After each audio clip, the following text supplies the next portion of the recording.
Jim Burnett with John L. Scott.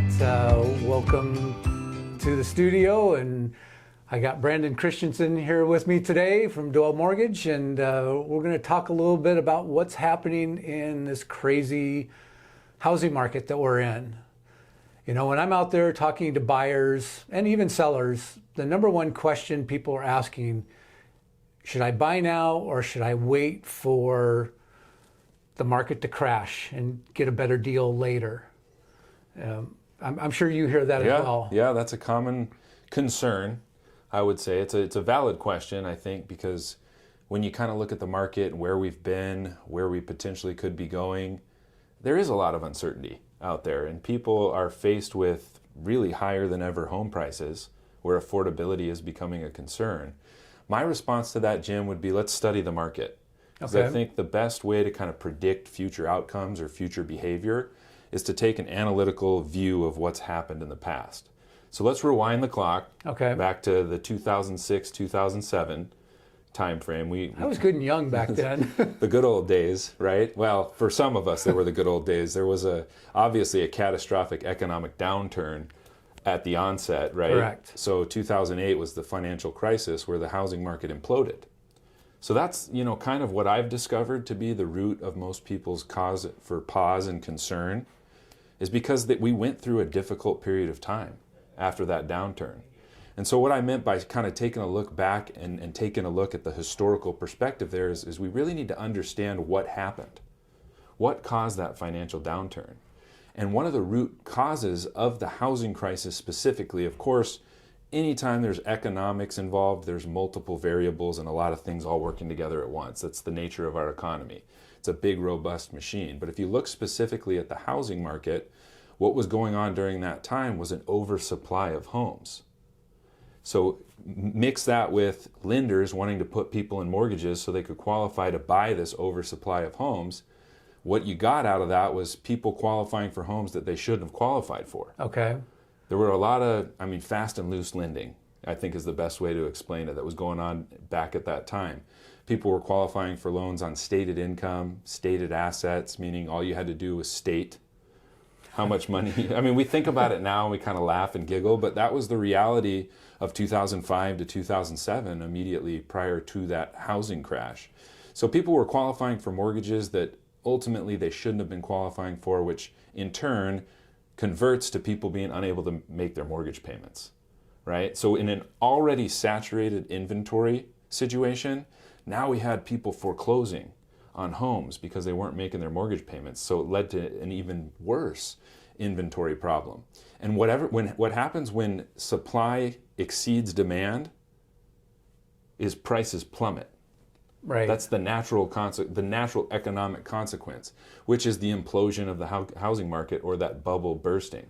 And I saw that because I actually bought a house in 2008. Yeah. And bought it here, and within months Boom. It was worth here. Yeah. And it's just like anything else. If you're a self-employed person and you produce a good or you sell a service, when there's an oversupply of services, you have to lower price to get demand. Right? That's the way it goes because there's less buyers in the market. So fast forward to today, because again, we're trying to connect the dots here, we have the opposite challenge. What is our challenge right now, Jim? I'm going to ask you, the real estate expert. We need inventory. So we have no inventory and we have demand. We have a lot of demand. So the fact that there's an excess demand, the complete opposite challenge that we had back in 2007, 2008 is going to cause prices to go the opposite direction than what we saw back then. Prices are going to continue to increase, homes are going to continue to appreciate in value simply due to basic laws of economics. When demand exceeds supply, price increases. So if you're thinking or wondering or hoping, some people are hoping that there's a housing bubble, right? Because they want to be able to buy a house and maybe affordability is a real challenge for them. That's just not possible with the current economic circumstances that we're in. Yeah, that's crazy. What did we see in Snohomish County? At least 22% appreciation in homes last year? Last year, yeah, it was double digits pretty much nationwide, which is crazy during a pandemic. Yes. right? You throw the pandemic in there and that's an added variable, but what we all thought at the beginning of the pandemic turned out not to be the case at the end of the pandemic. Housing demand exploded. And I think when you look back at kind of some of the indicators that led to that, we had the remote work possibilities for a lot of people that never had that before. Correct. So now they can stay at their current job, not have to commute into an office or into a city to work. They could work from anywhere. Why not move to the place that they've always wanted to live, where they can get the space that they want to have, where they can have the pool or the sunshine? I mean, let's not discount sunshine here, right, Jim? We're talking about Western Washington specifically. That's Correct. where you and I work. There were a ton of people. I had 3 of my best friends move to the other side of the mountains last year, just simply because if they had to come into the office, they could. You know, they're in Cle Elum. Okay. They had to get to Seattle, they could. But now they're out where housing's a little bit more affordable. They've got a little bit more space. It's less populated. And I think we just saw that trend on a global, not global, but national scale. Maybe it's happening over in Europe as well, and I think it probably to a certain extent is, but at least nationally we saw an exodus from the urban centers, which, couple that with historically low interest rates that we really saw for most of 2019, 2020, and 2021. I mean, some mortgages were in the low 2s. There was even one scenario last year that was under 2%. You know, and I know that those were happening. So you couple historically low interest rates, the ability for people to live anywhere, demand is going to be high because now we're more mobile than we've ever been with that remote work. So we have the opposite problem right now, Jim. We're not going to have a housing bubble because we do not have the inventory to have a bubble. Okay. And I think I read somewhere it's going to take us like 7 years to get enough inventory to cover the demand. Or longer. I'm not going to have the exact numbers off the top of my head, but I feel like we're about 300,000 units short on an annual basis for the next 5 to 10 years. Wow. And that's simply due to a lot of factors that we didn't predict at the beginning of the pandemic either. We already had a housing shortage, meaning builders were already nervous about building homes because they were really one of the demographics that was impacted the most during the housing crash. I mean, my wife and I moved to Whidbey Island in 2009, and a lot of that community was composed of like contractors, builders, painters, plumbers, and then the Boeing employee. But we saw a mass exodus from Whidbey Island. By the time we got there, most of it had already happened. But they left because there was no work. There was no building homes because the people were afraid to get back into that market space because they lost a lot of money as a result of the housing crash in their businesses of construction and the different trades. And so we've got builders that for a period of time were nervous about going back into the market, investing a ton of capital into starting up a business that they had been burned with during the housing crash. So they were already slow to catch up to the already increasing demand. Now add in the pandemic and the exacerbated supply chain issues, can't get materials are way more expensive than they've ever been. All that to say, builders are just really behind. And I'll tell you this, Jim. Go ahead, share your thought. I was just, and with the price of lumber, Yeah. I mean, they're not excited to build right now because they want to make as much as they possibly can as well. Right.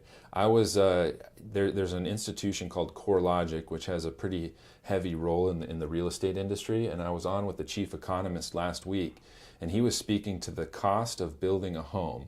And what he said that kind of took me by surprise and kind of just was a blowback moment was before the builder even starts building, before they even break ground, it costs $94,000 in permitting, regulatory fees, taxes. That's before they even get the materials. Well, of course, the pandemic has slowed down the permitting because there's less people working at the cities and counties. And so, I mean, all that to say, Jim, is that's part of what's causing this housing shortage or inventory shortage, whatever you want to call it. And we're going to have a gap there for many years to come. I think it'll get better. I think what we're seeing is builder sentiment is improving. More builders are entering the market. More homes are being built. We'll probably build as many homes this year. I think there's a slight increase this year over last year in new construction, but not enough to bridge that deficit to make up for the gap that we have. And so those are the factors leading to the increase in home prices. There's a lot of them. yeah, We can talk about it for a long time. Yeah, a lot to take in, but yeah, No bubble.